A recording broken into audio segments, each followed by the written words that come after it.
welcome to our deep dive into success. Mm-hmm. Today, we're going to be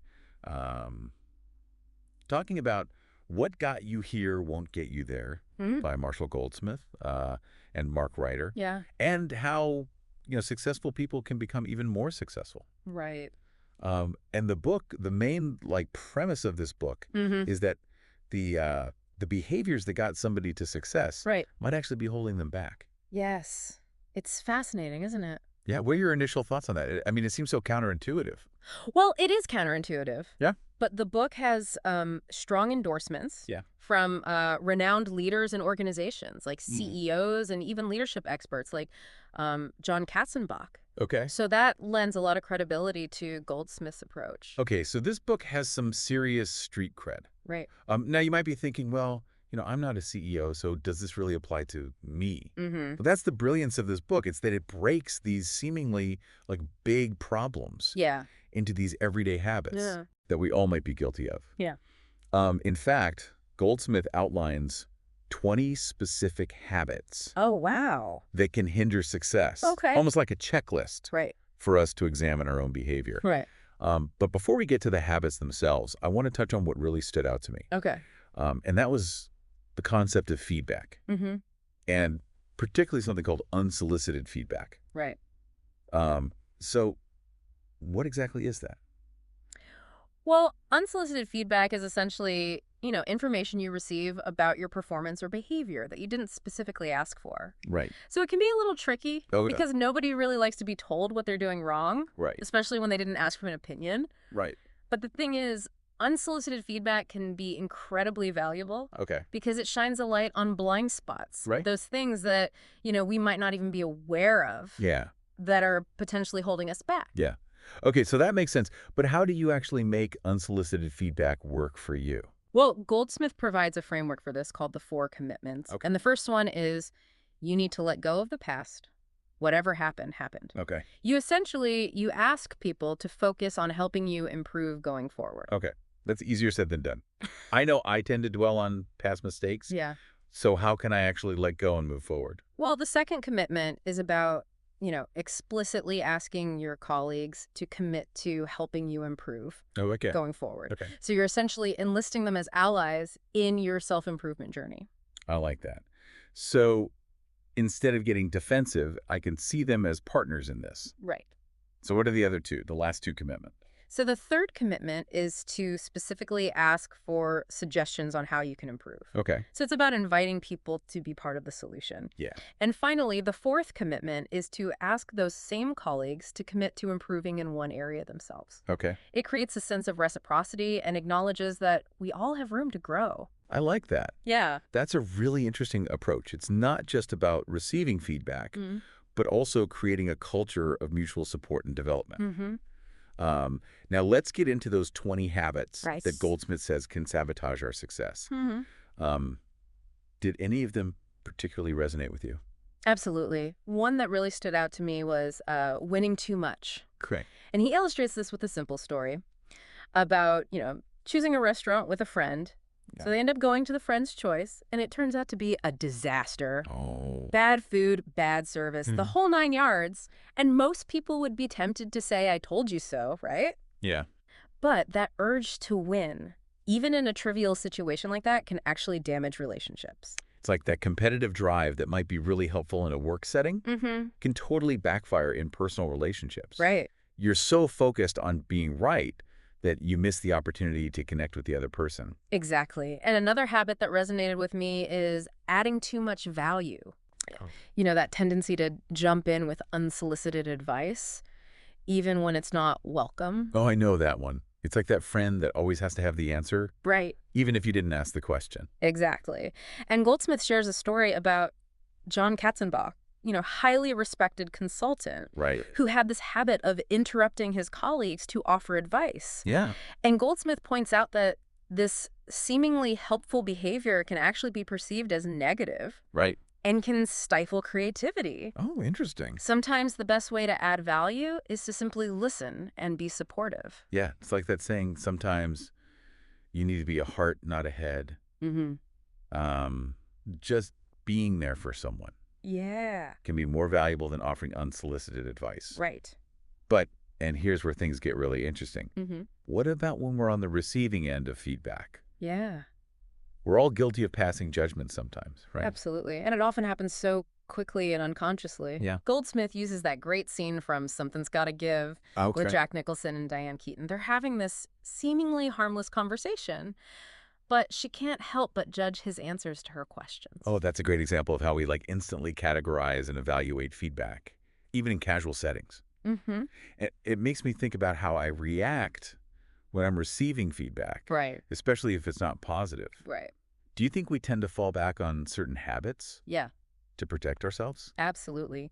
One common reaction is making excuses. Okay. And Goldsmith actually analyzes Bill Clinton's explanation of the Lewinsky scandal to illustrate how people deflect blame to preserve their self-image. Okay. He even shares a story from his own childhood where he made excuses to avoid taking responsibility for his actions. Oh, wow. So this habit is deeply ingrained in us. Yeah. It's like a defense mechanism to protect our ego, even if it means distorting reality. Exactly. And speaking of clinging to a certain narrative, Goldsmith challenges this idea that we always need to dig into the past to change our behavior. Okay.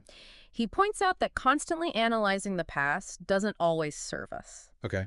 He tells a story about his daughter Kelly's response to his "when I was your age" speech. Oh, She simply asked, "Dad, why are you telling me this?" Yeah, I love that. That's such a simple but powerful question. Sometimes the most effective way to change is to focus on the present and the future. Right. And not get stuck in the past. So what are some other habits on Goldsmith's list that we should be mindful of? Well, one that often gets overlooked is not expressing gratitude. It's such a basic act, but can have such a profound impact. Yeah. Goldsmith shares a story about, writing thank you notes after this terrifying experience on a plane that almost crashed. Wow, that must have been like a real wake-up call. It was. It puts things into perspective, doesn't it? It certainly does. Yeah. And it highlights how, even in our everyday lives, we can get so caught up in the hustle and bustle that we forget to appreciate the people around us. Yeah, it's so easy to take things for granted. Right. Especially when life gets busy. But a simple thank you can go a long way in building strong relationships, wouldn't you say? Absolutely. It shows that you value the other person and appreciate their efforts. It's a small gesture that can make a big difference. Now, on the flip side of gratitude, there's this habit of punishing the messenger. Oh. I know this one. Like when someone tries to give you helpful advice and you get defensive instead of being grateful.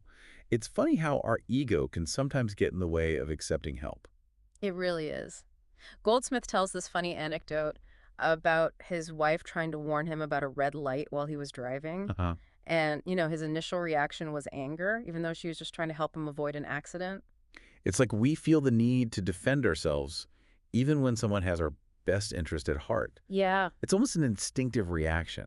It is, and it can be quite damaging to relationships. Right. Another habit that can be detrimental, especially in a leadership role, is passing the buck. Okay, this is about avoiding responsibility. Right. Like blaming others for your own mistakes. Exactly. Goldsmith shares a story about an executive named Sam who had this deep-seated need to appear perfect. Okay. And as a result, he would deflect blame onto others to protect his image. Yeah, I can see how that would create a toxic work environment. Nobody wants to feel like they're constantly walking on eggshells. Right. And Goldsmith argues that this habit erodes leadership credibility. Right. Leaders who are willing to own up to their mistakes actually gain respect and trust. It's about vulnerability and authenticity, even when it's uncomfortable. But what about the other end of the spectrum? Those who are so driven, they become obsessed with their goals. That's another habit Goldsmith highlights, goal obsession. He tells the story of Candace, a high-achieving marketing executive, who was so laser-focused on her own goals that she neglected the needs of her team. That sounds like, a classic case of tunnel vision. You're so fixated on the end goal that you lose sight of everything else, including the people around you. It's a cautionary tale about how an overemphasis on individual achievement can backfire. Candace ended up losing several talented employees because they felt undervalued and burnt out. Right. It's a reminder that success is about more than just achieving your goals. Right. It's also about building strong relationships and creating a positive and supportive environment. Absolutely. And finally, Goldsmith connects several of these habits back to information compulsion. Okay. Remind me, what's that about again? It's about the tendency to either hoard information or share it inappropriately. Okay. He explains how this compulsion can fuel interpersonal problems, needing to always be right, withholding crucial information, or even oversharing when it's not necessary. So it's about being mindful of how we use information and being aware of the potential impact it can have on others. Right. It's all about balance, isn't it? It is. And speaking of balance, once we've identified some of these less than ideal habits, how do we actually go about changing them? That's the million-dollar question. I mean, self-awareness is one thing, but putting that knowledge into action is a whole other challenge. Well, Goldsmith offers a surprisingly simple yet powerful tool: the magic of apologizing. Okay. He calls it his magic move. He's not just talking about a casual, oops, sorry. No, he's talking about a genuine apology that acknowledges the impact of your actions and expresses a sincere desire to do better. So there's a real art to apologizing effectively. There is. He even provides a simple yet effective formula. I'm sorry, I'll try to do better. And the key is to stop there, without diluting the apology with explanations or justifications. That makes sense. Trying to explain yourself can come across as defensive, even if you don't intend it that way. Exactly. He uses the example of Morgan Stanley's CEO's poorly executed apology for a research analyst scandal. Okay. The CEO paid a hefty fine, but then tried to downplay the firm's wrongdoing, completely undermining the apology. Wow, that's a great example of how not to apologize. Right. So it's about taking ownership, demonstrating a commitment to change, and not trying to save face. But is apologizing really enough to create lasting change? That's where the power of follow-up comes in. Okay. Goldsmith emphasizes that follow-up is crucial for making real, sustainable behavioral changes. So it's not just a one-and-done kind of thing. Definitely not. He tells a story about how he realized the importance of follow-up in his own work. He'd been conducting leadership training for years, but never really measured the long-term impact of his programs. Okay.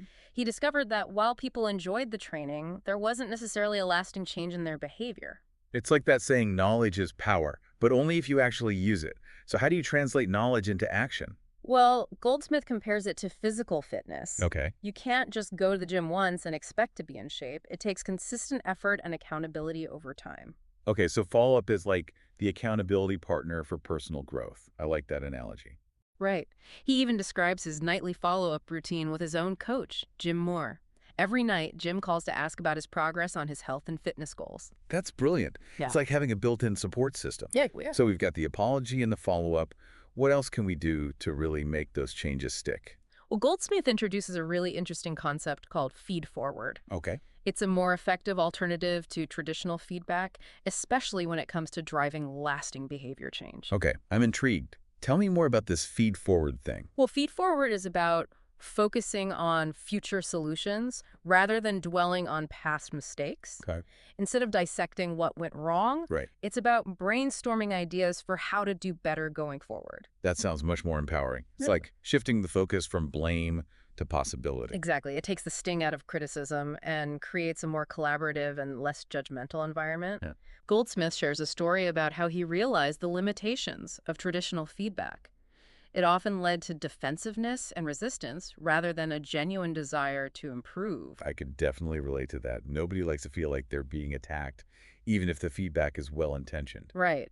So with feed forward, you're essentially turning potential criticism into constructive advice and empowering people to be part of the solution. That makes so much sense. It's about creating a more positive and supportive dynamic where people feel encouraged to grow and learn. Right.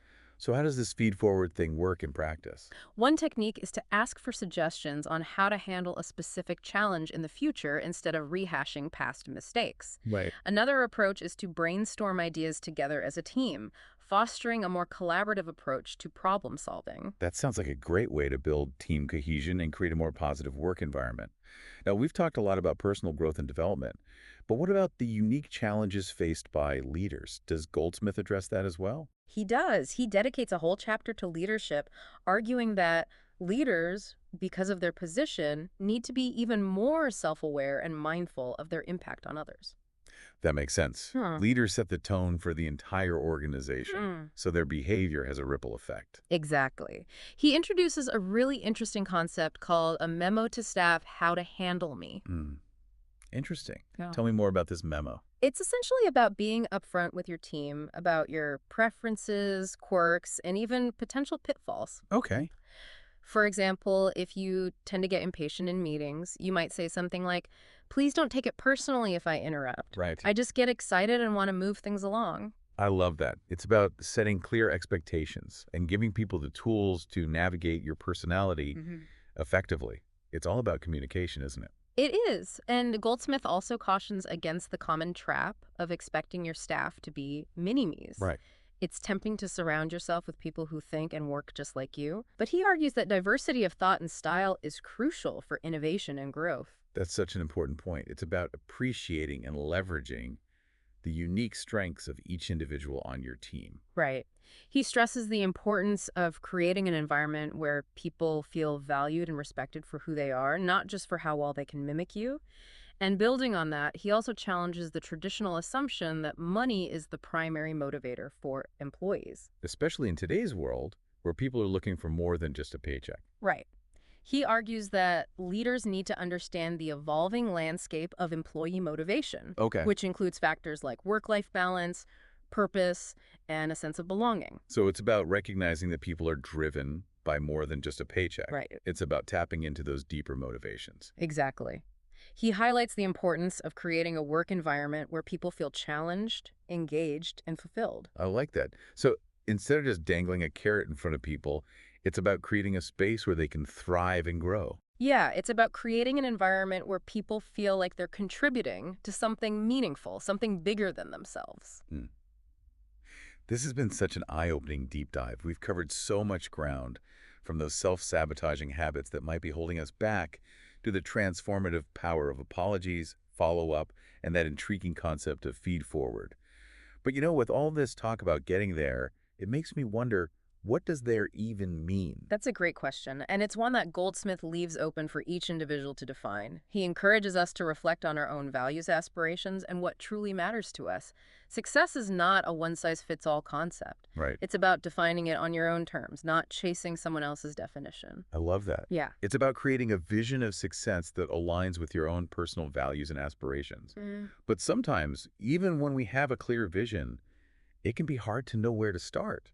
What advice does Goldsmith offer for actually taking those first steps toward our goals? He suggests a powerful exercise.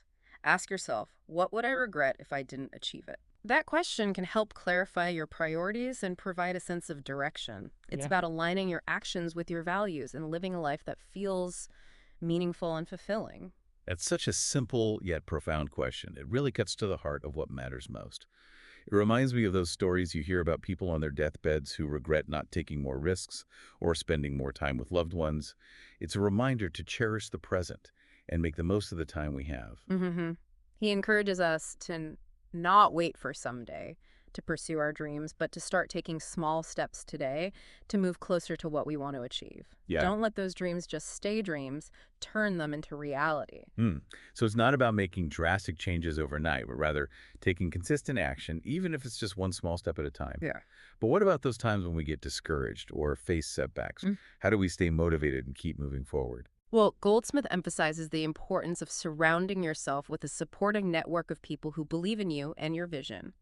He talks about the power of mentors, coaches, and even just friends and family who can offer encouragement and guidance along the way. It's like having a cheerleading squad for your dreams. Having that support system can make all the difference, especially when you're facing challenges. This deep dive has been so insightful. As we wrap things up, what's the one nugget of wisdom that really stood out to you from what got you here won't get you there? For me, it's the reminder that success isn't a destination, it's a journey. Yeah. And it's a journey best traveled with self-awareness, humility, and a genuine desire to learn and grow. Beautifully said. I couldn't agree more. It's about constantly striving to become the best version of ourselves, both personally and professionally. And who knows, maybe the habits we break free from today will pave the way for even greater success tomorrow. Thanks for joining us on this deep dive into What Got You Here Won't Get You There. We'll have a link to the book in the show notes if you want to explore further. Until next time, keep learning, keep growing, and keep diving deep. It's about creating a work environment where people feel challenged, engaged, and fulfilled. Yeah, and so Instead of just dangling a carrot in front of people, you're creating a space where they can thrive and grow. Exactly. This has been such an eye-opening deep dive. We've covered so much ground, from those self-sabotaging habits that might be holding us back, Right. to the transformative power of apologies, follow-up, and that intriguing concept of feed forward. Yeah.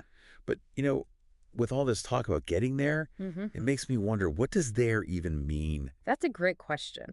And it's one that Goldsmith leaves open for each individual to define.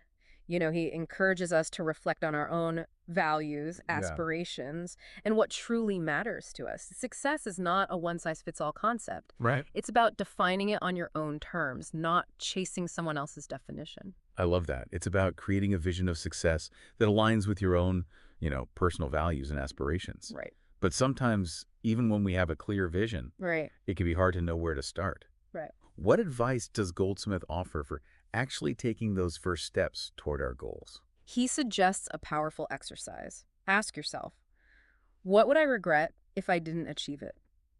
That question can help clarify your priorities and provide a sense of direction. It's about aligning your actions with your values and living a life that feels meaningful and fulfilling. That's such a simple yet profound question. It really cuts to the heart of what matters most. Reminds me of those stories you hear about people on their deathbeds Right. who regret not taking more risks or spending more time with loved ones. It's a reminder to cherish the present and make the most of the time we have.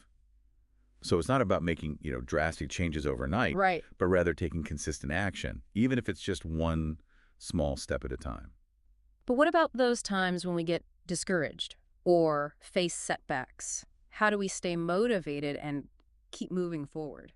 Well, Goldsmith emphasizes the importance of surrounding yourself with a supportive network of people who believe in you and your vision. Okay. He talks about the power of mentors, coaches, and even just friends and family who can offer encouragement and guidance along the way.